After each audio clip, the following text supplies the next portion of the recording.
अस्सलामुअलैकुम नाजरीन, मैं हूं बिलाल ताहिर और आप देख रहे हैं अजाइब टीवी। नाजरीन, 4 साल कबल थाईलैंड के 12 जूनियर फुटबॉलर्स और इनके कोच को गार में 18 दिन फंसे रहने के बाद बचा लिया गया। ये इंसानी तहरीक का कोई आम मिशन नहीं था, बल्कि एक ऐसी ड्रामाई सूरत हाल थी जो इल्मिया पर भी ख़त्म हो सकती थी। ये इंसानी तहरीक का एक अनोखा वाक़या है जो इत्तेहाद और महारत की एक उम्दा मिसाल है। आइए इसकी तफसीलात जानते हैं, मगर इससे पहले चैनल को सब्सक्राइब करना मत भूलें। नाजरीन, 23 जून 2018 को फुटबॉल टीम वाइल्ड बोर के 12 लड़के अपने फुटबॉल कोच के साथ थाईलैंड के चियांग राय सूबे में साइकिलिंग करते हुए एक पहाड़ पर जा पहुंचे। वहां पर वो अक्सर एक गार में एडवेंचर के लिए जाते थे। इस दिन भी वो गार में दाखिल हुए, लेकिन कुछ दिनों से लगातार बारिश होने की वजह से गार सैलाब ज़दा हो गया और ऐसा हर साल इन दिनों मानसून की बारिशों में होता था कि गार बारिश के पानी से भर जाता था। बदकिस्मती से वो गार के अंदर कुछ दूर जाकर फंस गए और फिर लड़कों के लिए एक ड्रामाई रेस्क्यू बोली अमल में लाई गई। नाज़रीन, अब यहाँ पर सवाल ये उठता है कि लड़कों को गार में फंसे होने का पता कैसे चला। तो 23 जून को टीम के एक मेंबर लड़के की 17वीं सालगिरह थी। इसके खानदान वालों ने सालगिरह की तकरीब का इंतज़ाम किया हुआ था। लड़का अपनी टीम के साथ फुटबॉल के लिए गया था। फुटबॉल प्रैक्टिस के बाद अपने प्लान के मुताबिक लड़कों और कोच ने एडवेंचर के लिए गार का रुख किया। इनका एक साथी गार जाने की बजाय वापस अपने घर चला गया। जब शाम लड़के वापस ना आए तो लड़कों के वालिदैन को फिक्र हुई कि बच्चों की तलाशी में निकले। तो कुछ इनके साथी बच्चों ने और गार में ना जाने वाले साथी ने इनके प्रोग्राम का बताया कि वो 13 लोग गार के अंदर गए हैं और ऐसा वो अक्सर करते थे। तो जगह भी पता थी कि वो कहाँ जाते हैं, जिसे पटाया बीच कहते हैं। नाजरीन, बुलंद हौसला के साथ वो सिर्फ अपनी मशअलों के साथ गार में घुस गए। इनका वहाँ सिर्फ घंटा गुजारने का इरादा था। उन्हें क्या पता था कि ये इनके लिए 2 हफ्तों का ठिकाना बन जाएगा, वो भी जिंदगी और मौत के दहाने पर। थाम लुआंग खिन नामी पहाड़ वहाँ की लोक दास्तानों के लिए मशहूर है। ये डे ट्रिपर और बहादुर बच्चों के लिए एक मकबूल तरीन मंजिल है। इससे पहले थाम लुआंग में लोग लापता हो चुके थे। गार में बरसात के मौसम में 16 फीट तक सैलाब आ जाता था और सिर्फ नवंबर और अप्रैल के दरमियान ही इसमें दाखिल होने वाला महफूज होता था। नाजरीन, इधर गार के बाहर एक भरपूर रेस्क्यू एक्शन तेजी से जारी था। हुकाम ने elite Thai navy seals, national police और दीगर इमदादी टीमों को तलब कर लिया था। इब्तदाई तहकीकात में गार के एक चैम्बर में कदमों के निशानात पाए गए, लेकिन कोई निशानी नहीं थी कि लड़के अभी जिंदा हैं। वाइल्ड बोयर्स ने थाम लुआंग की गहराई में कहीं थे, लेकिन कहाँ, और सबसे अहम बात, बचाने वाले इन तक कैसे पहुंच सकते थे। नाजरीन, टीम की तलाश एक चैलेंज था। बहरिया के गोताखोरों में से अक्सर को गार में गोताखोरी का बहुत कम तजर्बा था और मौसम बहुत बेरहम था। शदीद बारिश का मतलब है कि पानी की सतह मुसलसल बढ़ रही थी और गार के कुछ हिस्सों से बचाव करने वालों की पहुंच नामुमकिन थी। इंजीनियरों ने पंप के जरिए गार से पानी निकालने की भरपूर कोशिश की। शुरू में किसी को तो वाक़या का अंदाज़ा ही न था कि क्या करना है क्या नहीं। यहाँ तक कि उन्होंने पहाड़ी में सुराख करने की कोशिश की। या दरार तलाश की और लड़कों को तलाश करने के लिए थर्मल सेंसर वाले ड्रोन का भी इस्तेमाल किया। नाज़रीन, यहाँ पर सवाल पैदा ये होता है कि क्या लापता वो 13 लड़के वहाँ पर हो सकते हैं? ड्रोन, कुत्ते, ड्रिलिंग और मायूसी। गार के बाहर लड़कों के घर वाले फिक्रमंदी से इनकी जान की दुआएं मांग रहे थे। गर्ज आम पब्लिक, माहिरीन, मीडिया सब इस मिशन का हिस्सा थे। कोई इस जगह से वापस जाने को तैयार नहीं था। इस मिशन की लाइव कवरेज पूरी दुनिया में जारी थी और सब इन लोगों के लिए तहे दिल से दुआ गो थे। नाजरीन, यकजहती की ये आला पाए की मिसाल थी। अब ये बैनुल अक़वामी चैलेंज था। बैनुल अक़वामी इमदाद कारकुन जुमेरात 18 जून को पहुँचे। 2 जुलाई को 2 बरतानवी गोताखोरों ने एक नाकाबिले यकीन दरियाफ्त की। ये दोनों आदमी आखिरकार पटाया बीच पहुँच गए, लेकिन वहाँ कुछ नहीं था। वो अंधेरे में आगे बढ़ते रहे। फिर चंद 100 मीटर आगे आए तो उन्हें इंसानों की बू महसूस हुई। ये हिस्स इनकी ट्रेनिंग का हिस्सा होती है जो इन्हें इंसानों की बू की मदद से इंसानों तक पहुंचने में मदद मुहैया करती है। उन्होंने चीख कर कहा कि हम तुम्हें सूंघ सकते हैं। जल्द ही जान गोताखोर की टॉर्च की रोशनी ने एक अजीब मंजर देखा। लड़के अंधेरे से निकलकर इसकी तरफ किनारे से नीचे आ रहे थे। जान ने पूछा, तुम कितने हो? जवाब मिला, 13। वो सब जिंदा थे। दोनों गोताखोरों ने लड़कों का हौसला बढ़ाने के लिए इनके साथ कुछ वक्त गुजारा। इस गैर मामूली मुलाकात को गोताखोरों के कैमरों पर रिकॉर्ड किया गया और ऑनलाइन पोस्ट किया गया। नाज़रीन, अब यहाँ पर सवाल ये पैदा होता है कि गार में लड़कों पर क्या गुजर रही थी। इस सवाल का जवाब हर आदमी जानने के लिए बेताब था। तो नाज़रीन, आइए इसका जवाब जानते हैं। इन्हें बाहर निकलने का कोई रास्ता नहीं मिल रहा था और इनके पास गार में मज़ीद गहराई तक जाने के सिवा और कोई चारा नहीं था। वाइल्ड बोर्स ने बिला आखिर गार के दाखिली दरवाजे से तकरीबन 4 किलोमीटर के फासले पर एक छोटे से पथरीले शेल्फ पर पड़ाव डाला हुआ था। इन्हें वक्त का भी एहसास नहीं था। खौफ व दहशत की एक मिली जुली कैफियत में वो गुमसुम बैठे थे। इनके पास जिंदा रहने के अज़्म के सिवा कुछ नहीं था।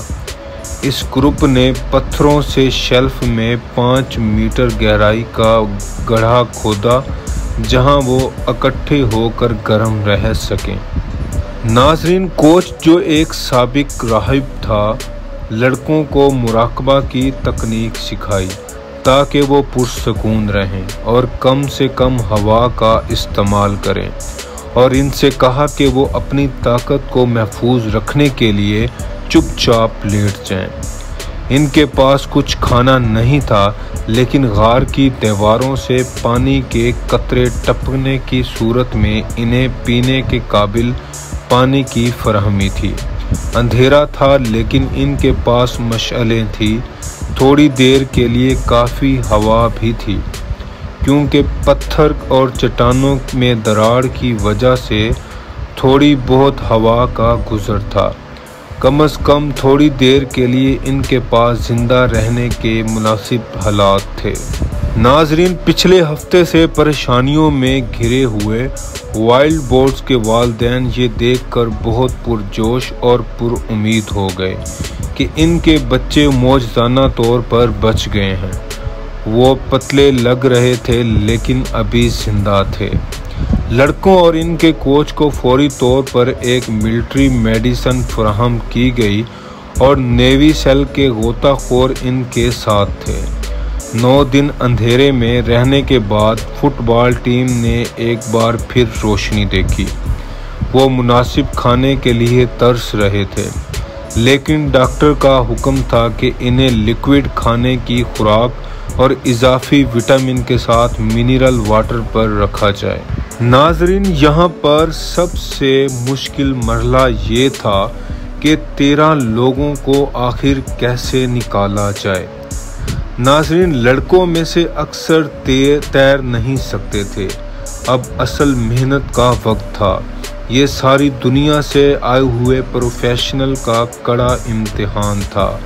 हौसले बुलंद थे, लेकिन फिर एक महक हादसे ने कम्युनिटी को गमज़दा कर दिया। एक हीरो मिशन के दौरान अपनी जान की बाजी हार गया। नेवी सेल के साबिक गोताखोर समन गुन्नान इन बहुत से रज़ाकारों में से एक थे। 6 जुलाई को लड़कों को एयर टैंक पहुंचाने के मामूल के दौरान वो अपने लिए हवा की कमी के बास बेहोश हो गया।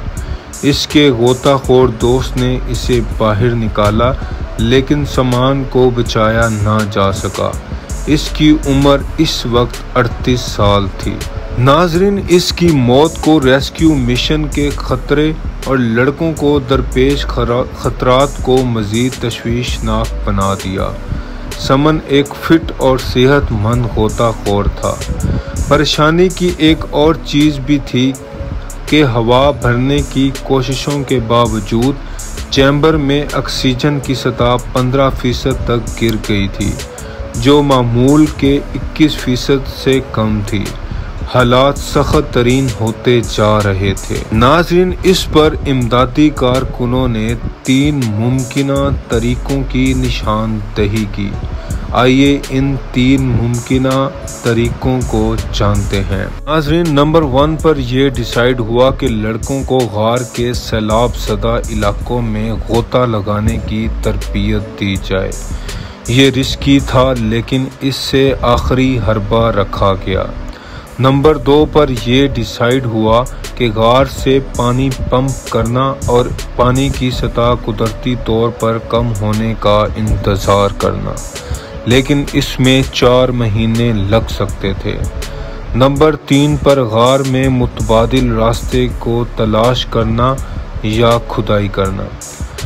नाज़रीन, लड़कों और गार के बाहर मौजूद लोगों ने इंतहाई जज्बाती मोहब्बत से भरे खतूत का तबादला भी किया। कोच ने अपने एक ख़त में कहा कि मैं वालदैन से वाकई माज़रत ख्वाह हूँ, लेकिन वालदैन ने इल्ज़ाम तराशी की बजाय इस मुश्किल वक्त में कोच की भरपूर हौसला अफजाई की। 7 जुलाई बरोज़ इतवार लड़कों को लापता हुए 2 हफ्ते गुजर चुके थे। थाई हुकाम ने ऐलान किया कि वो लड़कों को निकाल रहे हैं। ये फैसला अचानक क्यों हुआ? क्योंकि अगले दिन से बारिशों का नया स्पेल शुरू हो रहा था। मकामी लोगों ने थाई नेवी सेल्स को ये भी बताया कि हर साल तकरीबन 10 जुलाई तक थाम लुआंग गार मुकम्मल तौर पर सैलाब से भर जाता है। अब सुपर ह्यूमन रेस्क्यू कोशिश शुरू की जाती है, जिसमें तकरीबन 100 थाई और गैर मुल्की गोताखोर शामिल थे। लड़कों के ठिकाने से चैम्बर 3 तक का मिशन ज़्यादा मुश्किल था। इमदादी कारकुनों ने गहरे पानी से घंटों तक अपना रास्ता बनाया। हड्डियों को जमा देने वाली सर्दी थी। गाइड बजरिया रस्सी अपना रास्ता बना रहे थे। बाज़ हिस्से तो इतने तंग थे कि सिर्फ एक जिस्म फिट हो सकता था। नाजरीन, हर लड़के को पूरे चेहरे का एयर मास्क दिया गया ताकि वो सांस ले सकें और इन्हें गोताखोर के साथ क्लिप कर दिया जाए। एक और गोताखोर भी इनके साथ था। हर बच्चे के सामने एक सिलेंडर था, जबकि एक हैंडल इनकी पीठ से जुड़ा हुआ था।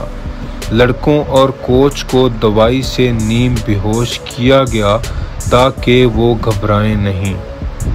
एक बार जब वो चैम्बर 3 में पहुंचे तो दूसरे मरहले का वक्त था। इसमें मज़ीद चंद घंटे लगे। हर लड़के को एक स्ट्रेचर पर कम से कम 5 आदमियों की एक टीम ले गई।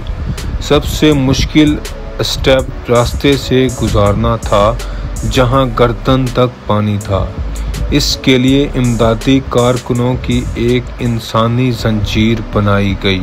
इमदादी कारकुन जब पहले बच्चे को ले जा रहे थे तो इन्हें पता नहीं था कि बच्चा जिंदा है या वो सिर्फ एक लाश को ले जा रहे हैं। लेकिन जब गार के बाहर बच्चे ने आवाज़ निकाली तो इनकी खुशी की कोई इंतहा नहीं थी। नाजरीन, अभी मिशन मुकम्मल नहीं हुआ था, वक्त कम था और पानी तेजी से भर रहा था।